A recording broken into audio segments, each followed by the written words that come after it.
નમસ્કાર દર્શક મિત્રો, ડે સ્પેશિયલ કાર્યક્રમમાં હું ધ્વની આપનું સ્વાગત કરું છું। ડે સ્પેશિયલ કાર્યક્રમમાં આપણે રોજ અવનવા વિષય સાથે મળતા હોઈએ છીએ અને તે વિષય પર નિષ્ણાંતો સાથે ચર્ચા કરતા હોઈએ છીએ। દર્શક મિત્રો, એક સમયની વાત કરીએ તો એક એવો સમય હતો કે જ્યારે આપણી સવારે ચકલીઓની ચીચીની સાથે પડતી હતી અને કહી શકાય કે આપણા ઘરમાં પણ ચકલીઓ માળા બનાવતી હતી।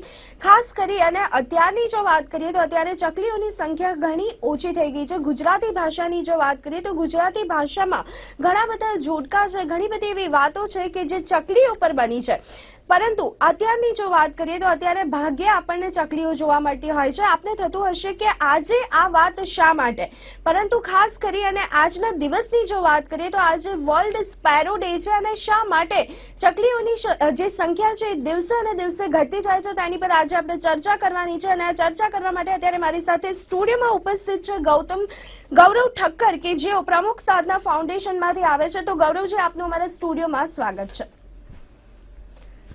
ગૌરવજી, આજે વર્લ્ડ સ્પેરો ડે છે। સૌથી પહેલા જો આપણે મુદ્દાથી વાત કરીએ તો આજના દિવસે શા માટે વર્લ્ડ સ્પેરો ડે ની ઉજવણી કરવામાં આવે છે?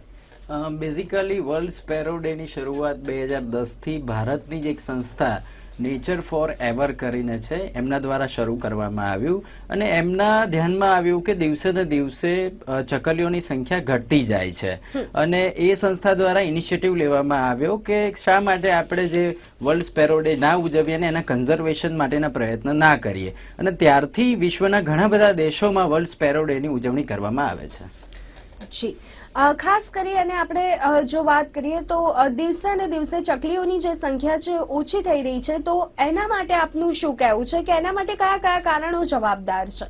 સૌથી અગત્યનું જે કારણ છે એ આપણા ત્યાં અત્યારે જે પર્યાવરણ ગ્લોબલ વોર્મિંગનો પ્રશ્ન છે કે જે આપણે કોન્ક્રીટના જંગલમાં રહીએ છીએ અને આ બેઝિકલી જે ચકલીની વાત કરીએ છીએ ઘર ચકલી છે। તમે સરસ હમણાં ઉલ્લેખ કર્યો કે ઘણા બધા જોડકણા અને કવિતા આપણે ચકલી સાથે આપણે આપણા ગુજરાતી ભાષામાં જોઈએ છીએ, પણ આ ઘર ચકલીને ઘર બનાવવા માટે હવે આપણા ઘરમાં જગ્યા નથી રહી। પહેલા શું હતું કે આપણા ઘરમાં એવા વેન્ટિલેશન માટેના ગોખલા હતા અને એ ગોખલાની જગ્યાએ હવે એસી એ લઈ લીધી છે અને જેના કારણે આ જે ચકલીઓ છે એ આપણા ત્યાં જોવા નથી મળતી। બીજો એક પ્રશ્ન એ છે કે જે છે રેડિયેશનનો।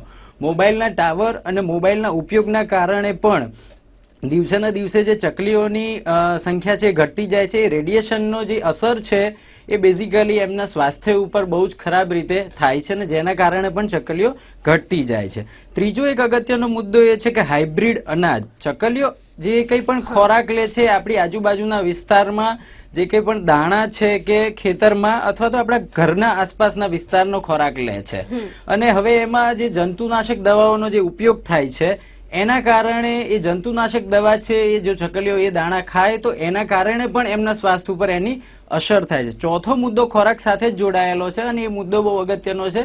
આપણને એવું છે કે ભાઈ પક્ષીઓને કંઈક કે પ્રાણીઓને કંઈક ખવડાય એટલે પુણ્ય મળે અને આ પુણ્ય કમાવામાં આપણે બધું ભૂલી ગયા છીએ કે ભાઈ એમને ખરેખર કયો ખોરાક નેચરલ કુદરત દ્વારા એમને કયો ખોરાક નિયત થયેલો છે। આપણે શું કરીએ છીએ કે એમને જે સેવ ને ગાંઠિયા ને આ પ્રકારના મેંદાની કે તળેલી વસ્તુઓ ખવડાવીએ છીએ અને જેના કારણે એ જે સીધી એની પ્રજનન અને સ્વાસ્થ્ય ઉપર ચકલીઓ અને બીજી કોઈ પણ પક્ષીઓ છે, કાબર છે, એના ઉપર અસર થાય છે। એટલે એ પણ એક અગત્યનો મુદ્દો છે કે આપણે એ જે કંઈ પણ ચકલીઓનો ઓરિજિનલ ખોરાક હતો તમે એને ભાખરીનો ભૂકો કરીને કે રોટલીનો ભૂકો કરીને ખવડાવી શકો અથવા તો કોઈ પણ પ્રકારનું ધાન્ય એમને ખવડાવી શકો છો, પણ આપણે શોર્ટકટમાં પડીકું લઈ લઈએ 5 રૂપિયાનું અને એ સેવનું કે પાપડીનું પડીકું એમને ખવડાવી દેતા હોઈએ છીએ। જી બિલકુલ। ગૌરવજી, આપણે ખૂબ જ મહત્વની વાત કરી કે મોબાઈલના રેડિયેશનની અસર પણ ચકલીઓ પર થતી હોય છે, તો શું આ અસર માત્ર પક્ષીઓમાં ચકલી પર જ થતી હોય છે કે અન્ય કોઈ પક્ષીઓને પણ આવી આડઅસર જોવા મળતી હોય છે? બેઝિકલી વિજ્ઞાને તો એવું સાબિત કર્યું છે કે મોબાઈલના રેડિયેશનની અસર માણસથી માંડીને તમામ પ્રકારના સજીવો પર થાય છે, એટલે એમાં ચકલીઓ આવી ગઈ। ચકલીઓ શા માટે વધારે તકલીફ આની અનુભવે છે એ એક અગત્યનો મુદ્દો છે। આજે આપણે જે કંઈ પણ ચર્ચા કરી રહ્યા છીએ ઘર ચકલીની વાત કરીએ છીએ. ઘર ચકલી ઇટ મીન્સ કે એને જે હ્યુમન બીઈંગ માણસ જાત સાથેનો જ એનો એક ઘરાબો છે, સંબંધ છે. હવે તમે જુઓ કે મોબાઈલના ટાવર છે રહેણાંક વિસ્તારમાં આવવા માંડ્યા છે, અને બીજું કે દિવસે ને દિવસે આપણે પણ મોબાઈલનો ઉપયોગ સતત ને સતત કરતા રહ્યા છે, જેના કારણે જે આપણી આજુબાજુમાં જે ચકલીઓ રહેતી હતી, એ જે ઈંડા મૂકતી હતી એ મૂકતી નથી, કારણ કે એના રેડિયેશનના જે કંઈ પણ તરંગો છે એની અસર છે એના સ્વાસ્થ્ય ઉપર ગંભીર રીતે થાય છે. એટલે એને જે ઈંડા મૂકવા માટેનો માળો બનાવવા માટેની જે જગ્યા મળવી જોઈએ અથવા તો જે વાતાવરણ મળવું જોઈએ એ આપણે પ્રોવાઈડ કરતા નથી અત્યારે. જી ગૌરવ, આ આપણે વાત કરી કે ખાસ કરીને ચકલીઓની સંખ્યા દિવસે ને દિવસે કેમ ઘટી જાય છે. હવે આપણે જો વાત કરીએ તો ચકલીઓને કેવી રીતના બચાવી શકાય? બેઝિકલી ચકલીઓને બચાવી શકાયની બાબતમાં એવું છે કે આમ તો જોવા જઈએ તો જે એક વર્ષમાં જેટલી ચકલીઓ ઈંડા મૂકે છે એમાંથી માત્ર 25% ચકલીઓ એક વર્ષથી વધુ જીવી શકે છે. અને એ એટલા માટે બહુ જ એલાર્મિંગ છે, આપણા માટે જાગૃત થવાની જરૂર છે કે આપણે એને એવું પ્રોપર એટમોસ્ફિયર પ્રોવાઈડ કરીએ, એવી થોડી ગ્રીનરી પ્રોવાઈડ કરીએ. આપણા ઘરમાં આપણે પૂંઠાના માળા કે માટીના માળા બનાવીને મૂકી શકીએ, માળિયા કે ગોખલાની જગ્યા ઉપર કે કોઈ ઝાડ વૃક્ષ છે એની ડાળ ઉપર મૂકી શકીએ, એમના માટે પીવાના પાણી નું પાત્ર મૂકી શકીએ, એમને યોગ્ય પ્રકારનો ખોરાક જે કુદરત દ્વારા નિયત થયેલો છે એવો આપી શકીએ, અને લોકોને જાગૃત કરીએ. મેક્સિમમ જેટલા યુવાનો, જેટલા લોકો આમાં જોડાશે એમ આપણે પ્રયત્ન કરીએ તો મારા ખ્યાલથી આ આપણે ચકલીઓને કેટલાક અંશે બચાવી શકીશું. ને એવું ખરેખર આપણે કરવું જ જોઈએ, કારણ કે આપણે એવું નથી ઈચ્છતા કે આપણી આવનારી પેઢીને ચકલીને માત્ર ફોટામાં જ બતાડીએ. જી જી જી, બિલકુલ. ગૌરવ, હવે ખાસ કરી અને આપની સંસ્થાની જો વાત કરીએ તો પ્રમુખ સાધના ફાઉન્ડેશન દ્વારા ચકલીની જે પ્રજાતિ છે એને બચાવવા માટે કેવા કેવા પ્રયત્ન કરવામાં આવે છે? બેઝિકલી સાધના ફાઉન્ડેશન દ્વારા આની શરૂઆત અમે સાણંદમાં કામ કરીએ છીએ. શરૂઆતથી અમે સાણંદમાં કામ કરીએ છીએ, અને સાધના ફાઉન્ડેશન છે એ પહેલા નળ સરોવર અને થોળના જે પક્ષી અભયારણ્ય છે એ પક્ષીઓ, ઘાયલ પક્ષીઓની સારવાર માટે કામ કરતું હતું.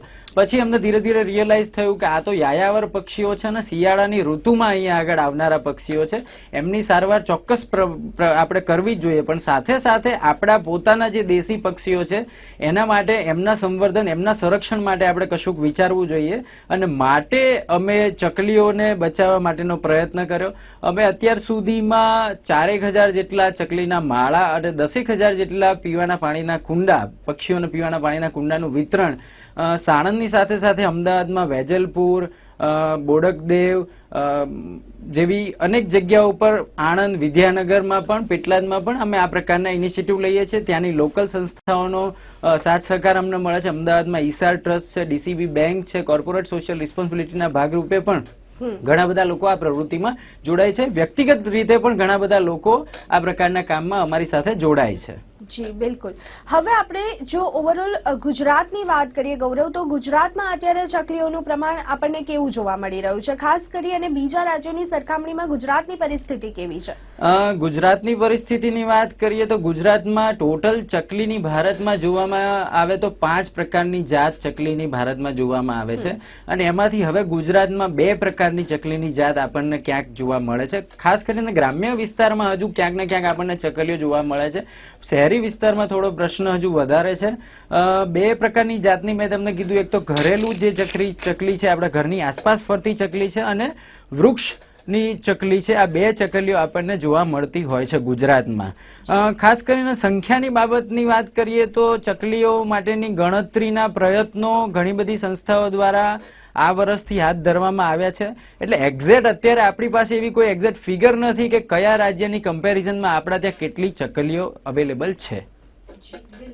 હવે ખાસ કરી અને આ જે ગણતરીની આપણે વાત કરી તે પ્રમાણે ચકલીઓની ગણતરી એ આખી કઈ રીતના થતી હોય છે? કારણ કે એ કરવું પણ ઘણું ટફ રહેતું હશે, તો એના માટે આપણા ત્યાં કેવા પ્રયત્ન થઈ રહ્યા છે? બેઝિકલી નેચર ફોર એવર નામની સંસ્થા મેં પહેલા પણ ઉલ્લેખ કર્યો કે જેના દ્વારા વિશ્વ ચકલી દિવસની ઉજવણીની શરૂઆત કરવામાં આવી હતી. આ વર્ષે એ લોકોએ 18 એપ્રિલથી 20 એપ્રિલ દરમિયાન આ ચકલી ગણતરીની ઝુંબેશ હાથ ધરવાનું એક કામ હાથ ધરેલ છે. એમાં વોલેન્ટિયર્સ જે સ્વયંસેવકો છે જે તે વિસ્તારમાં, એ લોકો ચોક્કસ આ પ્રકારના વિસ્તારની જવાબદારી લે છે અને એ જવાબદારી લઈને એમની નજર સમક્ષ જે કંઈ પણ એ વિસ્તારમાં ચકલીઓ છે એને 2-3 દિવસ સુધી ઓબ્ઝર્વ કરીને એને કાઉન્ટ કરો. આ એક વૈજ્ઞાનિક પદ્ધતિ છે, પણ ચોક્કસ એક્ઝેક્ટ આ એક આપણને આંકડો મળી શકે એવું હજુ આપણે એવું કહી ના શકીએ, પરંતુ ચોક્કસ આ પ્રકારના પ્રયત્નો અત્યારે હાથ ધરવામાં આવી રહ્યા છે. જી ગૌરવ, આપણે ખાસ કરી અને જો વાત કરીએ તો અત્યારે દિવસે અને દિવસે વૃક્ષોની સંખ્યા પણ ઘટી રહી છે, તો એના કારણે જે પક્ષીઓને સૌથી વધારે આની અસર પડતી હોય છે. આપણને પણ અસર પડી રહી છે, આવનારી પેઢીને પણ અસર થશે, પરંતુ જે તત્કાલીન અસર જે જોવા મળે છે એ પક્ષીઓમાં જોવા મળે છે, કારણ કે એ લોકો પાસે હવે માળા બાંધવા માટેની પણ જગ્યા નથી હોતી. તો એના માટે આપ શું મેસેજ આપવા માંગશો, લોકોને શું કહેવા માંગશો કે વધારે ને વધારે પ્રમાણમાં વૃક્ષો વાવવા જોઈએ? બિલકુલ વધારે પ્રમાણમાં વૃક્ષો વાવવા જોઈએ. આપણા ઘરમાં, આપણા ફળિયામાં જે કંઈ પણ જગ્યા સ્પેસ અવેલેબલ છે એ સ્પેસનો મેક્સિમમ ઉપયોગ કરીને ત્યાં ગ્રીનરી, જેટલી લીલોતરી વનસ્પતિ વૃક્ષો વાવીશું એટલા પ્રમાણમાં પક્ષીઓ, ચકલીથી માંડીને બીજા તમામ પ્રકારના પક્ષીઓને પોતાનો ક્યાંક ને ક્યાંક માળો બનાવવાની જગ્યા મળશે. સાથે સાથે હવે કૃત્રિમ માળા પણ, પૂંઠાના માળા, પછી માટીના માળા મળે છે, તો એ પ્રકારના માળા આપણે આ વૃક્ષોમાં લગાડીએ. બાજુમાં પીવાના પાણી માટેનું એક પાત્ર મૂકીએ, એમને નિયમિતપણે દાણા આપીએ, જેથી કરીને એક હેલ્ધી એન્વાયરમેન્ટ, એક અનુકૂળ સાનુકૂળ પર્યાવરણ આપણે પક્ષીઓ માટે ઊભું કરવું પડશે, જે અત્યારે આપણે ખરેખર બહુ મોડા જાગ્યા છીએ. ખરેખર આ ઘણા ટાઈમથી કરવાની જરૂર હતી, પણ કંઈ વાંધો નહીં, જાગ્યા ત્યારથી સવાર. પરંતુ આપણે આ બધી જ પ્રકારની પ્રવૃત્તિ હવે ચોક્કસ રીતે હાથ ધરવી બહુ જ જરૂરી છે. ગૌરવ, આપે જણાવ્યું તે પ્રમાણે કે ખાસ કરી અને ગુજરાતમાં અત્યારે ચકલીઓની 2 જેટલી જ જાતિ અત્યારે હાલમાં છે. ખાસ કરી અને આપને શું લાગી રહ્યું છે કે આવનારા સમયમાં હજી પણ કયા પક્ષીઓ લુપ્ત થવાની શક્યતાઓ આપને લાગી રહી છે? લુપ્ત થવાની શક્યતામાં કાબર અત્યારે એક એવી કન્ડિશનમાં છે કે જે કદાચ લુપ્ત થવાની પરિસ્થિતિમાં, અને એની પાછળનું પણ કારણ એ જ છે કે કાબર પણ એ આપણા ઘરની આસપાસનું પક્ષી છે અને એને આપણે એના માટેનું સાનુકૂળ વાતાવરણ આપણે આપી શકતા નથી. એને પૂરતા પ્રમાણમાં યોગ્ય જે કુદરતે નિયત કરેલો ખોરાક છે આપતા નથી. સાથે સાથે ખિસકોલીની હું વાત કરીશ અહીંયા આગળ, આપણને ખિસકોલીઓ પણ જોવા નથી મળતી, જે પણ એક અગત્યનો આપણો પર્યાવરણનો અને આપણા પશુ પક્ષી સમુદાયનો અભિન્ન અંગ છે. તો એ ખિસકોલીઓ પણ અત્યારે લુપ્ત થતી પ્રજાતિમાં એનું પણ એક સમાવેશ થઈ શકે એવું છે કે એના માટે પણ આપણે એવા કોઈ પ્રયત્ન હાથ ધરવા પડશે, જેથી કરીને આપણે એનું પણ સંરક્ષણ અને સંવર્ધન કરી શકીએ. જી ગૌરવ, ખાસ કરી અને પક્ષીઓની જ્યારે આપણે વાત કરીએ અને આજે જ્યારે વર્લ્ડ સ્પેરો ડે છે, ત્યારે હવે ક્યાંક ને ક્યાંક પ્રયત્ન હાથ ધરવામાં આવી રહ્યા છે કે આવનારા સમયમાં પણ ચકલીઓ જે છે એ રહી શકે, એના માટેના પ્રયત્ન થઈ રહ્યા છે. ત્યારે લોકોમાં કેટલી અવેરનેસ આમાં જોવા મળી રહી છે? લોકોમાં અવેરનેસની વાત કરીએ તો ઘણી બધી જગ્યાએથી આપણને સારા પ્રતિભાવો મળી રહ્યા છે. યુવાનો ખાસ કરીને આ પ્રકારની પ્રવૃત્તિમાં જોડાવા માંગે છે અને હવે તો ઘણી બધી સંસ્થાઓ પણ, મારું કહેવું એમ છે કે કલેક્ટિવ એફર્ટ, સામૂહિક પ્રયત્ન આના માટે કરવા ખૂબ જ જરૂરી છે. કોઈ એક સંસ્થા દ્વારા પ્રયત્ન થશે એ પૂરતું નથી. સરકારે પણ આના માટે જરાક ક્યાંક આગળ આવવું પડશે અને સરકારની સાથે સાથે વ્યક્તિગત લોકોએ, સમાજના આગેવાનોએ, આ જુદી જુદી સંસ્થાઓએ આ જે કંઈ પણ લુપ્ત થતી પ્રજાતિ છે પશુ પક્ષીઓની, એના બચાવવા માટે આપણે સૌ એક કલેક્ટિવ એફર્ટ્સ મૂકીશું તો જ આપણે કદાચ કંઈક સારું આ વિષયમાં કામ કરી શકીશું. જી, પહેલાના સમયની જો વાત કરીએ તો પહેલા ક્યાંક લોકોમાં એ એક કહી શકાય કે એક લાગણી જોવા મળતી હતી, એક વાત જોવા મળતી હતી અને પહેલેથી જ એ શીખવાડવામાં આવતું હતું નાના બાળકને પણ કે જ્યારે પણ આપણે જમવા બેસીએ ત્યારે થોડું ઘણું જે ફૂડ જે પશુઓને આપો અથવા તો પક્ષીઓને આપો. પરંતુ અત્યારે આ જે વાત છે એ પણ લોકોમાંથી ક્યાંક ને ક્યાંક ભૂલાતી જઈ રહી છે, તો એના માટે આપ શું કહેશો? બિલકુલ સાચી વાત છે. એટલે સૌથી અગત્યનું એ છે કે પર્યાવરણ અને માનવીનો સંબંધ, જે પશુ પક્ષી અને માનવીનો સંબંધ છે, ક્યાંક ને ક્યાંક ભૂલાતો જાય છે. માનવી છે પોતાના સ્વાર્થ ખાતર પર્યાવરણનો દિવસે ને દિવસે નાશ કરતો જાય છે. તમે વિચારશો કે ભાઈ એવું કહેવાતું હતું કે ભાઈ પહેલાના જમાનામાં ડાયનાસોર હતા, આપણે બધા એવું જ ભણેલા છે કે ડાયનાસોર હતા, પણ જો આની આ પરિસ્થિતિ રહી તો આપણે એવું જ કહીશું કે ભાઈ ચકલીનો ફોટો જ બતાડીશું અને કહીશું કે ભાઈ આ ચકલી હતી, અત્યારે એ હવે રહી નથી. તો આ પરિસ્થિતિમાં કુટુંબમાંથી એક એવી ભાવના જાગે કે બાળકોને, નવી જનરેશનને પર્યાવરણ પ્રેમ માટે એક એમને સાનુકૂળ વાતાવરણ આપવામાં આવે, એ લોકોને જુદા જુદા પ્રકારના પક્ષીઓ, પશુ પક્ષીઓ સાથેનું વિઝિટ એ લોકો એમનાથી પરિચિત થાય, એમનો એક ઘરાબો કેળવે. આપણા ત્યાં હવે એવું છે કે ભાઈ ગાયને પણ આપણી સોસાયટીમાં આપણને રહેવા દેવી નથી, કૂતરાને પણ આપણી સોસાયટીમાં રહેવા દેવા નથી, અને આ પરિસ્થિતિમાં આપણે જ્યારે પછી પર્યાવરણ બચાવવાની વાત કરીએ છીએ તો આ એક બહુ વિસંગતતા છે કે આપણે એક બાજુ એમ કહીએ છીએ કે અમારે પર્યાવરણને સંતુલિત રહીને વિકાસ કરવો છે, અને એક બાજુ આપણે આપણા સ્વાર્થ ખાતર પર્યાવરણને દિવસે ને દિવસે વધુ નુકસાન કરીએ છીએ. એટલે મને એવું ચોક્કસપણે લાગે છે કે યુવાન પેઢી, જે બાળકો છે, એમનામાં પર્યાવરણને લગતું, પશુ પક્ષીઓને લગતા જ્ઞાનનું સિંચન થાય અને એ લોકો ભવિષ્યમાં આ વિષયમાં સારું કામ કરે, એ સમયની માંગ છે. જી ગૌરવ, હવે ખાસ એક વાત કરીએ કે ઘણા બધા પ્રયત્ન થઈ રહ્યા છે ચકલીઓને બચાવવા માટે, પરંતુ જો આવનારા સમયમાં ચકલીઓની સંખ્યા એટલી નથી રહેતી તો એના કારણે અન્ય નુકસાન થવાની કઈ શક્યતાઓ રહેલી છે? બિલકુલ, અન્ય નુકસાન થવાની શક્યતામાં જોઈએ તો આ એક આખી જે આપણી જૈવ પરંપરા, જૈવ સિસ્ટમ જે આખી આપણી ગોઠવાયેલી છે, એમાં ક્યાંક ને ક્યાંક તકલીફ થાય છે.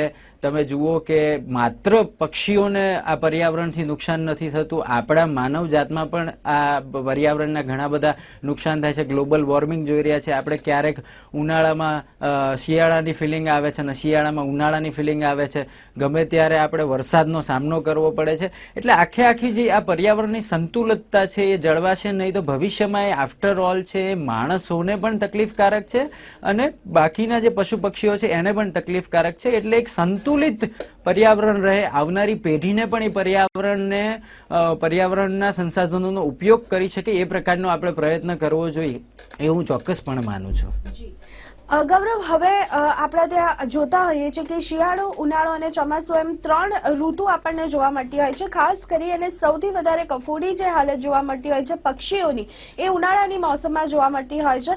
આજે વર્લ્ડ સ્પેરો ડે છે, પરંતુ અત્યારે ઉનાળો પણ કહી શકાય કે શરૂ થઈ ગયો છે, ત્યારે આપ લોકોને શું કહેવા માંગશો કે પક્ષીઓ માટે શું કરવું જોઈએ? ખાસ કરીને આ સિઝનમાં પક્ષીઓ માટે આપણા ઘરની બહાર પીવાના પાણીના કુંડા ખાસ મૂકવા જોઈએ, એમને ચણ મૂકવા, એમના ખોરાક માટે એક ચણ માટેનું કુંડું મૂકવું જોઈએ. પ્રોપર આપણા ઘરની આજુબાજુના વિસ્તારમાં આપણને ખ્યાલ છે કે અહીંયા પક્ષીઓની અવરજવર છે તો ત્યાં લીલોતરી ઝાડ વાવવા જોઈએ, જેથી કરીને એક સાનુકૂળ વાતાવરણ એમના માટે થાય. આપણને જેમ ગરમી લાગે છે, ગરમીથી તકલીફ થાય છે, એમ પક્ષીઓને પણ ગરમી લાગતી હોય છે અને એ પણ એનામાંથી બચવાનો પ્રયત્ન કરતા હોઈએ છીએ.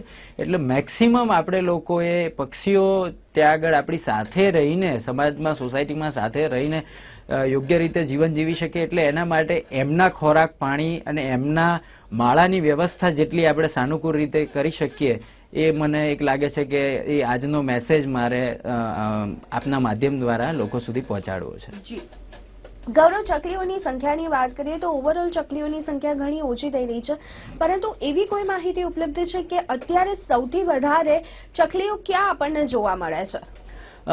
એવી કોઈ ચોક્કસ માહિતી આપણી પાસે અત્યારે અવેલેબલ નથી કે ચકલીઓ આપણને સૌથી વધારે ક્યાં જોવા મળે છે, પણ ચોક્કસપણે આપણે એવું કહી શકીએ કે શહેરી વિસ્તાર કરતાં ગ્રામ્ય વિસ્તારમાં આજે આપણને ચકલીઓની વધારે માત્રા જોઈ શકીએ છીએ. શહેરી વિસ્તારમાં ક્યાંક ને ક્યાંક આપણે એમના માટે સાનુકૂળ વાતાવરણ કરી શક્યા નથી અને જેના કારણે એ આપણને ત્યાં લુપ્ત થતી વધારે માત્રામાં જોવા મળે છે. ગ્રામ્ય વિસ્તારમાં તકલીફ છે જ નથી એવું નથી, પણ ગ્રામ્ય વિસ્તારમાં તકલીફ ઓછી છે ને ત્યાં ચકલીઓનું પ્રમાણ વધુ માત્રામાં જોઈ શકીએ છીએ આપણે. ખાસ કરી અને આપણે પક્ષીઓની વાત કરીએ ત્યારે એક પછી એક આપણે જોઈ રહ્યા છે કે પક્ષીઓની જે સંખ્યા છે અથવા તો જાતિ છે ધીમે ધીમે ઓછી થઈ રહી છે. ત્યારે આપણે જોતા હોઈએ છીએ કે બાળપણમાં બાળકને જે શીખવવામાં આવે અને આખી લાઈફ યાદ રહેતું હોય છે. એટલે ઘણી બધા એવા મહત્વના મુદ્દાઓ જે છે એને શિક્ષણમાં આવરી લેવામાં આવ્યા છે. તો આવી રીતના પક્ષીઓનું જતન કરવું, પશુઓ પ્રત્યે દયાભાવ રાખવો, એવો કોઈ મુદ્દો શિક્ષણમાં આવરી લેવામાં આવે તો એ કેવું રહેશે?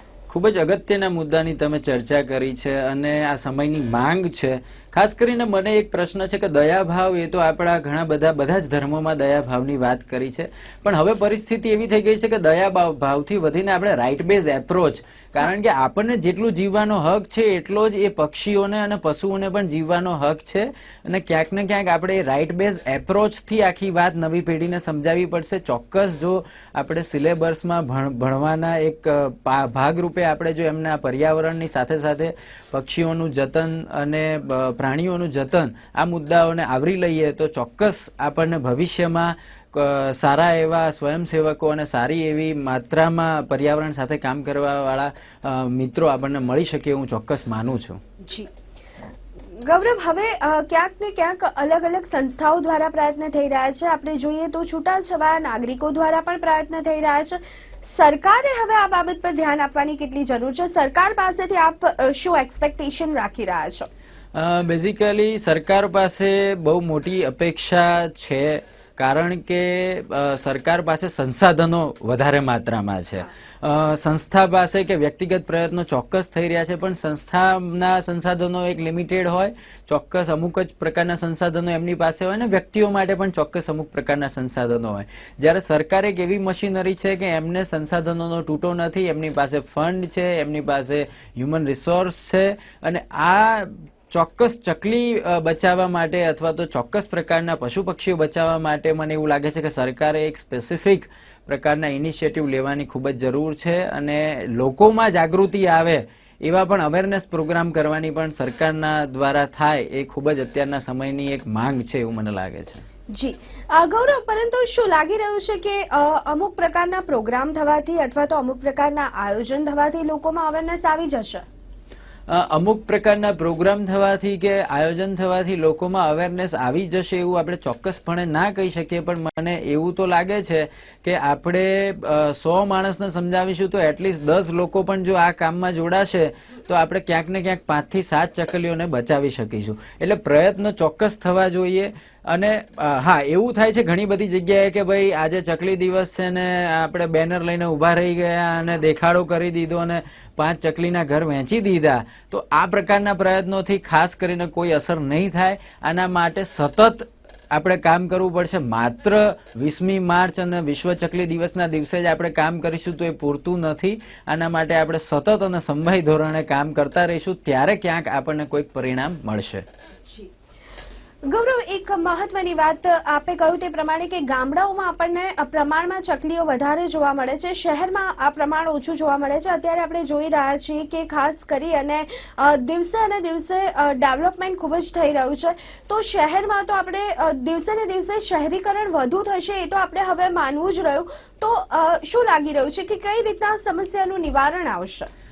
દિવસે ને દિવસે શહેરીકરણ વધી રહ્યું છે અને શહેરીકરણ થઈ રહ્યું છે, એ ખૂબ જ સાચી વાત છે, પણ શહેરીકરણની સાથે સાથે ક્યાંક સસ્ટેનેબલ ડેવલપમેન્ટની વાત, ટકાઉ વિકાસની વાત કરવી બહુ જ અગત્યની છે. અને ટકાઉ વિકાસ માટે પર્યાવરણનું સંરક્ષણ એ મનુષ્યના હિતમાં છે અને સમગ્ર જીવસૃષ્ટિના હિતમાં છે. એટલે એ ક્યારેય પણ કોઈ પણ પ્રકારનો વિકાસ છે કોઈ પણ સંસાધનોના વ્યયથી થઈ જ ના શકે. એમાં પણ ખાસ કરીને કુદરતી સંસાધનોના વ્યયથી આપણે જે શહેરીકરણ કરીએ છે એ તદ્દન ભવિષ્યમાં ક્યાંક ને ક્યાંક આપણને સામે તકલીફના સ્વરૂપે સામે આવશે. એટલે આપણે હા ચોક્કસ શહેરીકરણ થવું જોઈએ, પણ શહેરીકરણનું એક ચોક્કસ આયોજન હોવું જોઈએ ને એમાં પણ પર્યાવરણને એક ચોક્કસ પ્રકારે ધ્યાન આપીને એના માટે પણ કામગીરી હાથ ધરવી જોઈએ, એવું મારું માનવું છે. જી બિલકુલ. તો દર્શક મિત્રો, માત્ર એક દિવસ વર્લ્ડ સ્પેરો ડેની ઉજવણી કરવાથી કદાચ ચકલીઓને બચાવી નહીં શકાય, પરંતુ અત્યારે આપણે માનતા હોઈએ છીએ કે અત્યારે લોકોની લાઈફસ્ટાઈલ ઘણી ફાસ્ટ થઈ ગઈ છે, પોતાના માટે પૂરતો સમય નથી હોતો, પરંતુ તેમ છતાં પણ આપણા કહી શકાય કે આપણા રૂટીનમાંથી અમુક સમય જે છે એ પશુ પક્ષીઓ માટે ફાળવવો જોઈએ, કે જેથી કરી અને આપણે એમાંથી પણ આપણી આવનારી પેઢીને ઘણું બધું શીખવાડી શકીએ છીએ. આજે વર્લ્ડ સ્પેરો ડે છે ત્યારે ચકલીઓની સંખ્યા જે રીતે ચિંતાજનક રીતે ઘટી રહી છે, તો તેના કયા કયા કારણો છે? સામાન્ય વ્યક્તિ ખાસ કરીને ચકલીને બચાવવા માટે કેવા કેવા પ્રયત્ન કરી શકે છે? અલગ અલગ સંસ્થાઓ દ્વારા કેવા પ્રયત્ન થઈ રહ્યા છે? સરકાર આમાં શું કરી શકે છે? તે તમામ બાબત પર આપણે ચર્ચા કરી, અને આ ચર્ચા કરવા માટે અત્યારે મારી સાથે સ્ટુડિયોમાં ઉપસ્થિત હતા ગૌરવ ઠક્કર. ગૌરવજી, આપ અમારી સાથે જોડાયા તે બદલ આપનો ખૂબ ખૂબ આભાર. Thank you. તો દર્શક મિત્રો, ડે સ્પેશિયલ કાર્યક્રમમાં અત્યારે બસ આટલું. આવતીકાલે નવા વિષય સાથે ફરી એક વખત મળીશું. ત્યાં સુધી આપશો રજા. નમસ્કાર.